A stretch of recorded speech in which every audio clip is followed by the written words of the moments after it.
Today I'm going to show you this air intake system of Honda iVTEC engine. Okay guys, so here is the air intake system.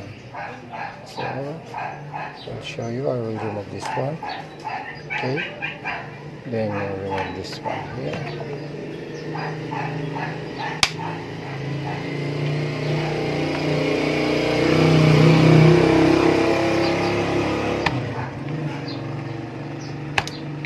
So okay guys, now you get this. So here's the filter. Okay.